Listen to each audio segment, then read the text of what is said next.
tak mulane jaman saiki sawak dhewe melu ndedonga endut ya muga-muga ora ana apa-apa amin iki matur nuwun karo piyambakipun Bapak Samsul dalah Mbak Puji bener iki syukurane Dek Aswar kintangan utawa sunatan aja lali dongano kanggo Dek Aswar kabeh bocah sing pinter ya toh apa sing dadi cita-citane besok bisa kalaksana amin muga-muga piyai kene ya sehat kabeh amin ora ana alangan apa-apa saya iki ana penyakit sing lagi spiral ning TV dadi ora spiral apa suntik kabeh tak gecek sisan kok malah viral spiral iki viral gak spiral sing lagi hot-hot iku lho viral sing lagi viral spiral penyakit sing no TV sing mematikan yaiku penyakit Corolla dadi cek piye ora Corolla Pak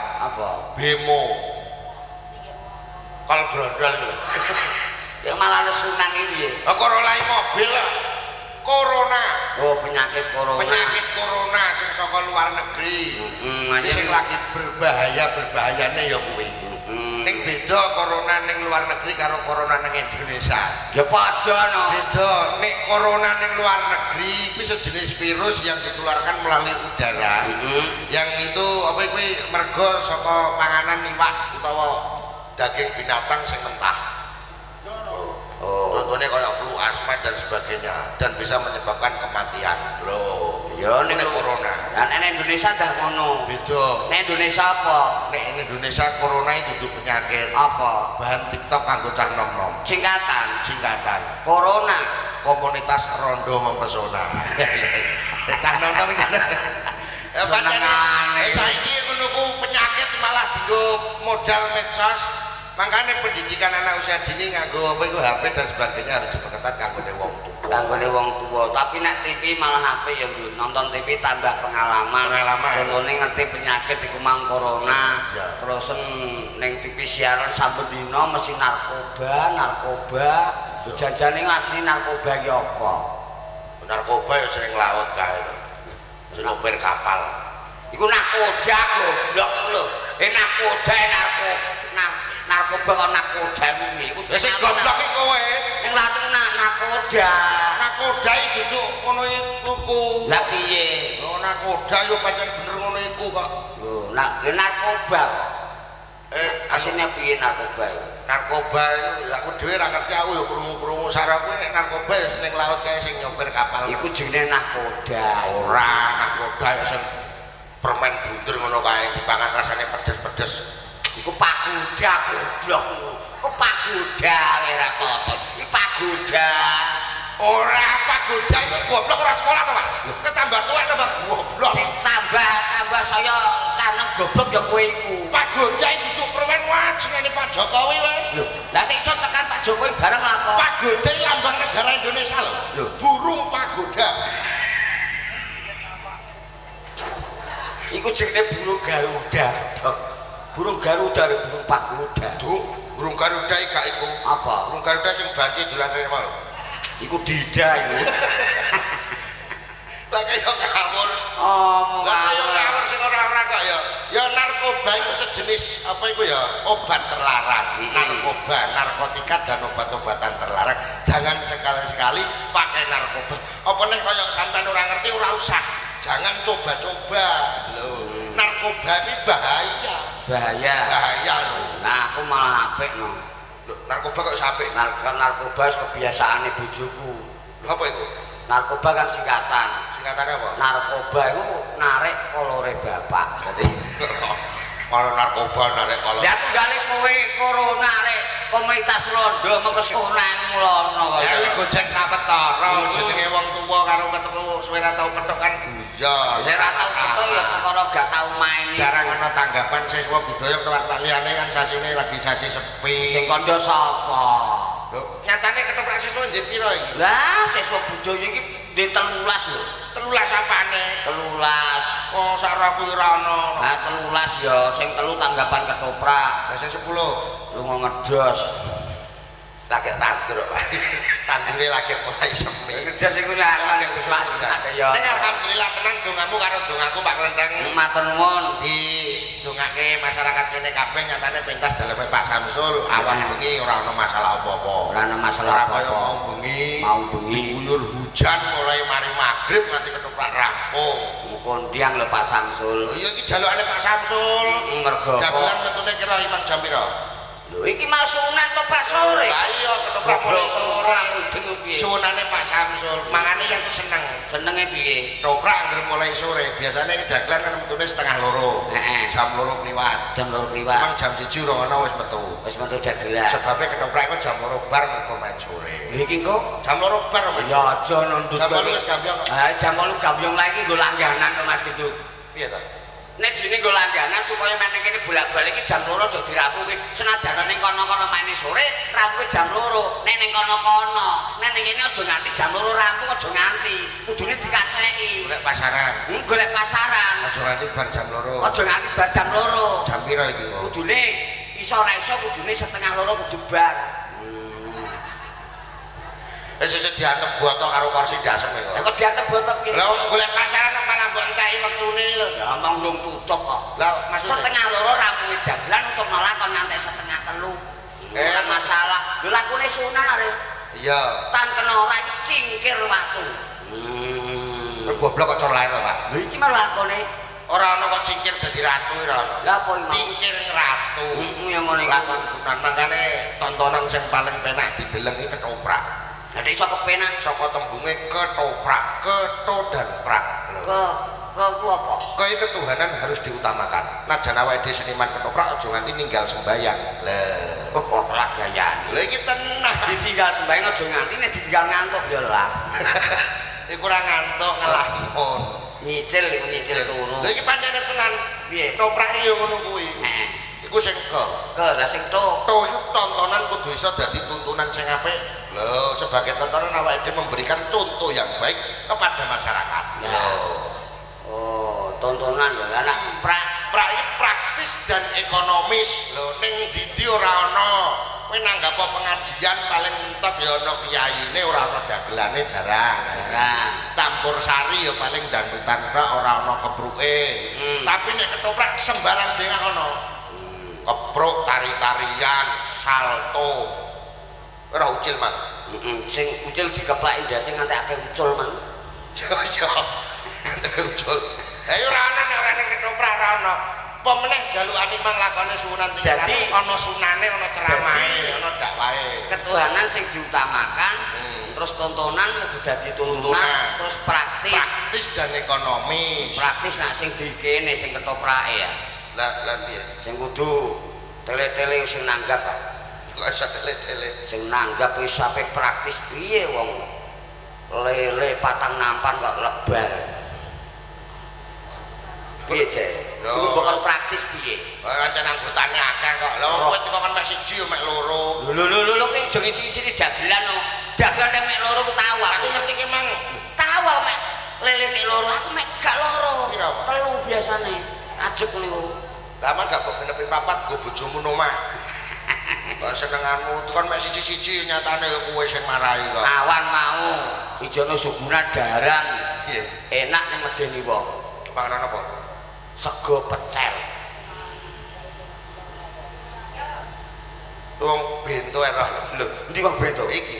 Ngenyek ora bento. Apa? Ku mambu gendeng. Sego pecel iki gak ana to. Sing ana tambahe kacange karo dong telone men sego pecel. Sego pecel. Ning iku mang ora ana segone pecel tok. Ana segone ana pecel. Matur nuwun kanggo Pak Samsul, Pak. Pak Samsul Awan bengi diopeni kanggo ngono. Kanca-kanca pramuladi, kanca-kanca penderat awake dhewe matur nuwun. Minangka awake dhewe wakile siswa budaya. ya. Ya toh, wis matur nuwun sanget. Suwe ra tau ditekakno kene, ra tau dirawuhno rene ning openane jan hebat. Oh iya nek ora perkara gone Pak Samsul jane aku gak rene lho Mas Gendut. Banyak apa kan? Lah aku sore mang Bali lho. Napa? Mergo aku di SMS bojoku. Kenapa? Aku terus Bali jebule tekan omah iki. Anakku awake gak patek penak. Masalah lah terus piye, Pak? Lah terus aku budal lah sore TP jam 7:30 mau nggone dokter aku. Anakku tak periksano nang nggone dokter. Oh, bar tak periksana aku terus bali rene. Nek ora nang nggone Pak Samsul, wis gak balik rene mau. Ning ora ana apa-apa ya. Ya ora ana apa-apa ya preksakno anakku mau. Anak berarti bar mbok preksakno. Bar tak preksakno. Wis ning dokter. Wis Bar mbok preksakno ning dokter. wis Lah wis mulih. wis. Lah mau jarene doktere lara apa? Lho doktere gak lara sing lara ya anakku. Iki piye ta? Wis ditakoki gila-gila kok jawabane Sing malah bingung ngono. kowe kok. Bingung piye wong kowe ditakoki penak-penak anakmu jare lara. Ya iya mau sore mau di SMS bojoku aku balik mulai. Lah iya. Mulai terus teko omah terus anakku tak goni dokter, tak periksakno. Ya wis diperiksa barang. Berarti kan wis berkonsultasi karo doktere to. Wis. Aku wis ning omah. Wis. Wis obat. Wis bar mbok periksakno. Wis. Jarene doktere mang lara apa? Doktere ora lara sing lara ya anakku. Tak pateni sisan kok malah. Ya ngomong ngene iki gak kudu ngeprok kursi. Ngeprok kursi piye wis sing tak keproki malah kowe kok. Lah kok malah nyalahno aku. Lah nek ora nyalahno kowe iku piye? Lah akhirane aku bali-bali tenan kok. Lah iya. Lho lah iya kok iso. Lah aku bener lah aku takut to, Pak. Lah piye? Jare anakmu lara. Iya wae ora penak terus balik. Mang mulih. Sakno to. Ya ta. Ning gone dokter to. Iya. Wis mulih to. Anakmu kaya obat to. Kayak obat. Lah kan mesti kejagungan karo doktere to. Lho iya no Omong-omongan. Omong-omongan. Lah iya aku lak takonku bener lah jarene doktere mang lara apa? Doktere ora lara sing lara anakku. Lah anak buang kaya wis. Kayak malah nesu. Ora nesu piye wong sing takon doktere sapa iki nakon anakmu. Lah iya berjagoan karo doktere to. Iya. Lah iya bareng omongan. Wis. Doktere lak kondo ning kowe. Heeh. Jarene doktere mang lara apa? Ya doktere gak lara. Sing lara anakku kok. Anak malu kok takak. Ya ujunge malah nesu. Ora nesu piye? Lah takon ya salah lho. Kok iso salah? Jarene dokter anakmu lara apa? Dek Ya sing ora sapa wong anak-anakmu dhewe kok takok aku. Malah ngene iki piye? Lah kok ya gregetno wong are. Aku mang karepku ya ngono. Kowe aja ngajak nesunan karo aku. Karepku anakmu mang lara apa kok roman Pak Imah. Ya jo Pak Ijo. Kok makel wong anakmu lara apa? Ya biasa. Apa? Jenenge bocah cilik ya. Apa pilek? Enggak penyakit sing ora patek ketok iku Penyakit apa iku? disenteri. Aja gak apa nesu lho. Piye? Disentri, ora ana penyakit kok disentri ora ana. Ae kan enggak patek ketok kan disuloi. Disentri berarti wetenge iki pakan ana godhong jati, Pak. Ya nek iso sesuk tak golekno godhong pring. Dadi ben iso ngenes sisa. Bintang iso ngono ku lho, wetenge ben iso apik Ya makan. muga-muga gak ana apa-apa Godhong ya. jambu ya jenenge wong penyakit sembarang dengar saiki. Wangel bener tak kandhani. Jono lho. Tapi nek jek bocah jek nampan ra apa-apa tanggaku yo penyakit iku perkara apa jane? Lho penyakit lah apa piye kendalane tanggamu piye? Penyakit apa? Bongene sanggeran tiba winginane mebak nang ngene kamar mandi ditulungi putune tangi terus ngene. Kam. Oh iya aku ngerti iku larane apa aku. Iku sing arane stroke. Penyebabnya ora tiba. Cakeme. Iya iku gak perkara tiba. Lah perkara apa? Perkara nek kepethuk tanggane ora gelem sumeh. Mosok ngono? Iya. Ate iso ngono nek gelem sumeh gak ngono. Lho wong sing gelem sumeh ora iso kena stroke. Nek kepethuk tanggane guyu. Sumeh, dadi ora iso kena stroke. Ning tide. Ning tibu, ning tiba. Dadi guyune padha. Guyune padha ngiwonengen 2 cm. Ape ning tide. Nek wong stroke ora iso guyu ngono iku. Lah guyune piye? Ape ning tide. Ya ngiwotok ngene. Piye? Ya ning tide. Ora ya ketek wis persis kok ya. Saya juegal tenan. Kowe wis aneh. Ana penyakit ngono kok stroke iku gejalane ora sumeh karo tanggane ya ora ana. Lah apa? Jenis stroke iku darahe tinggi. Darah tinggi. Oh, iya kok iso tekanan darah itu terlalu dhuwur. Oh, dadi nek kegoncang tiba brek niku terus dadekno urat-urat sing gak iso bener. Kecepet. Mantane kecepet. Sarape kecepet. Makane tunggu dinonga kanggo warga kene kabeh, Pak. Ya, Diparingi sehat, amin. seger waras. Alhamdulillah. Rezekine yo gampang yo barokah. Syukur-syukur.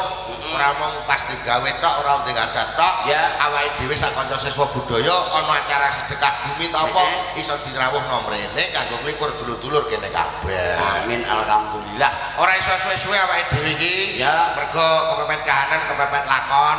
Iki ngenteni bocah wedok-wedok ngatur hiburan kanggo ibu-ibu kabeh. Ya, iki kaya ketoke terus teko rene kok. Iki ra penyanyine iki. Bukan penyanyi. Apa? Bakul telo. Ana bakul telo mlakune ngene lho. Lah wong iki kaya Ora ono penyanyi kok lenene sing ngene gedene iki. kowe mape yo mandi nek arep demek wonge nyawang apa kena. Walah duduk. Mulane nek mlaku rasa kaken aneh-aneh. Lah nyapa? Saiki bar tiba. Lho. Ora apa-apa. Ora apa ora diperban ora apa tiba. Lah iki jajane do abah.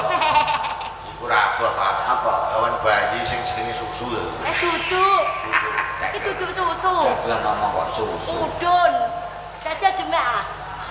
Mau aku tau demek ini terus tangan gatelan aja. Gantung. Gak iso.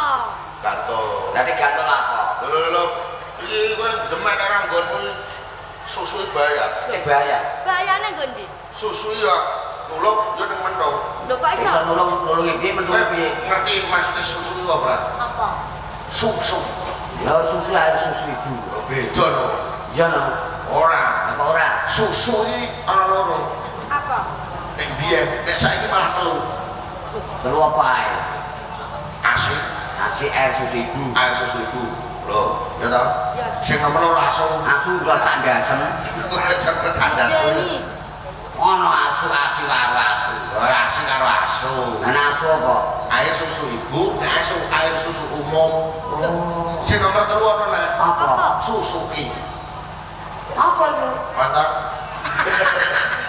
Oh, ngawur. Iki sapa iki Mbak Kadaswati? Ya kenal kok ora karo dheke ya. Kenal kok karo ibune wis akrab. Nek karo ibune piye? Wah, biyen niku padha cilike ibune saiki. Iya. Cilik padha cilik aku dolanan nang serbuk niku. Wah, ngawakale mbok ibune saiki. Wong loro aku karo ibune iki ndek cilik padha cilik dolanan serbuk malah aku disunati. Lah. Iso disunati. Saiki dadi ta ora? Dadi ini menceng sithik. Ya wis nek ngono tak benerno aku. Iki anu lho, Pak. Mbak Dia sing penyanyi. Penyanyi. Ya. Penyanyi paling ora ya suarane kudune ora apik ning. Oke. Oke. Lha iku iso nyanyi. Nyanyi apa? Kanggo mangayu babi ya. Ki masa yo ora roh aku lho.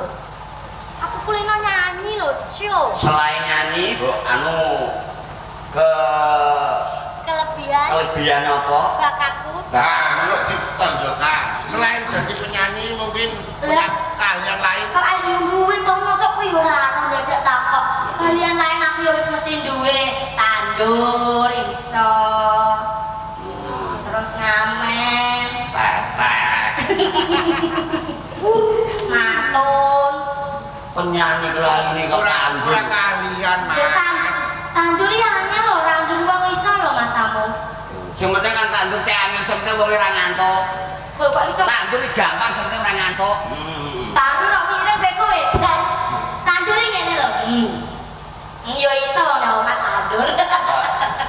Ngene ae kan ngono. Sing penting kowe ora ngantuk, nang nganti tandur wong ngantuk kaya tanggaku. Nek tanggamu piye? Bar nonton ketoprak ngene iki. Iya. Esuk kok golongan tandur. Tandur. Kok gak gelem turu sik, langsung ah tandur. Heeh. Ora cepet ngene. Iya. Saya alon-alon. Lah terus. Bluk. Loh. Terus piye Kak? Ngantuk biasa ketucepno lumpur. Saiki mati ya wis. Tek mati. Tutup to. Dadi aku mlayu moro pancal pisan nek. Tanggomu nek jungkel ndak kaya taju. Kok seru aneh nyambut gawe kok. Tandur kok ngantuk lho. Ngantuk lho ya. Ya atur tambah dia Ayo karo ya, Dik. Tandure mundur ora mirip. Tandur kok mundur, tandure maju. Loh. Ning ancang-ancang mundur sik. Oh.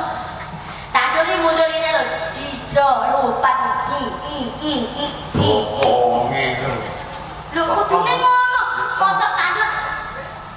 Wah. Ya nek mosok tak sambung kaya bokong pedet. Berarti kok mau mbok lho. Ayo. Mboknya. Ya atur tambah dia wis Apa, setengah Mas? loro. Ayo. Diaturi. Aku aja. Kowe apa kono? Wis tak kira aku nopo, Bu. Oh iya ya. Kaping gunung.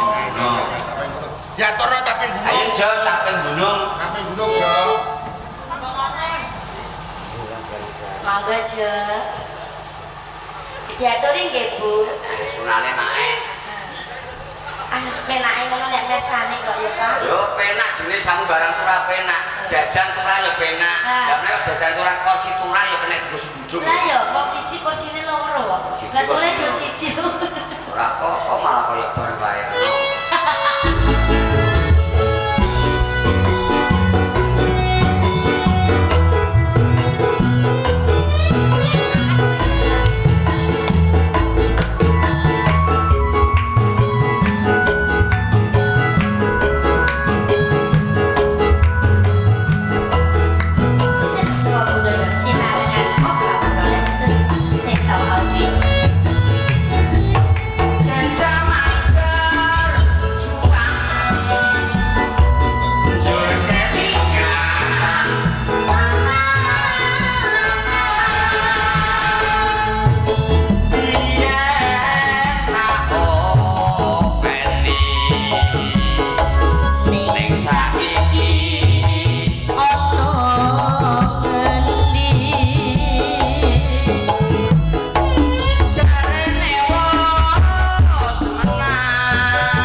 mau panjenengan sijingkas Pak. Apa, Pupuk Mas? Asmara. Nah, ngono. Saking sinten? Saka penggemar saking Jepara. Oh, sugeng Bapak mirsani. Abdul. Sugeng dalu Pak Abdul saking Jepara. Ning wis pindah omahe didol sing Jepara. Lah terus nang ndi? Pindah Pati. Oh, Pak. Terus nang Miano iki piye?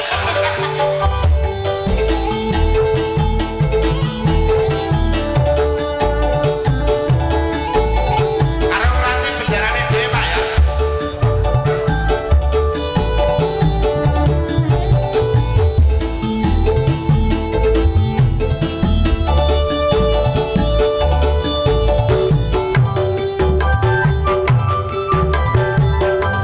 Yen liwat aku kelingan aku bekae mbiyen tak goleren Biyen tak goleren, biyen tak goleren.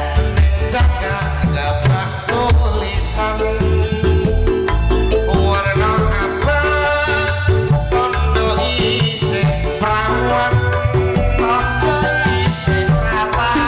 jenenge gubuk asmara biyen kae tak keadung tresno tanpa bantal tanpa kloso abot-abote ketaman asmara Gubuk kae nyimpen pati. Wiwit biyen tumeka sakiki.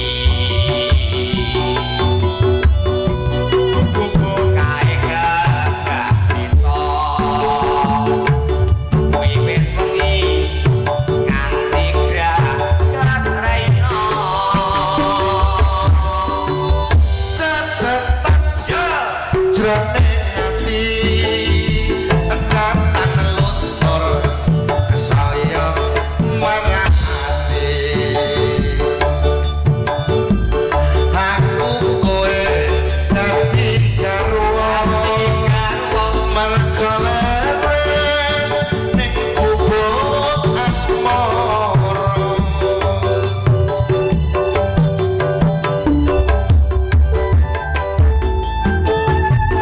merga leren ning gubuk asmara. Ingine Mas Gendut, Iya Pak. krungu kabar pawarta jarane benderane awake dhewe iki ilang utawa murca. Gusti Pos Menanjung, ayo mulo do duka-duka warta saiki. Ayo, Pak, ayo, Pak. Ayo, Pak. Suwe baru-baru.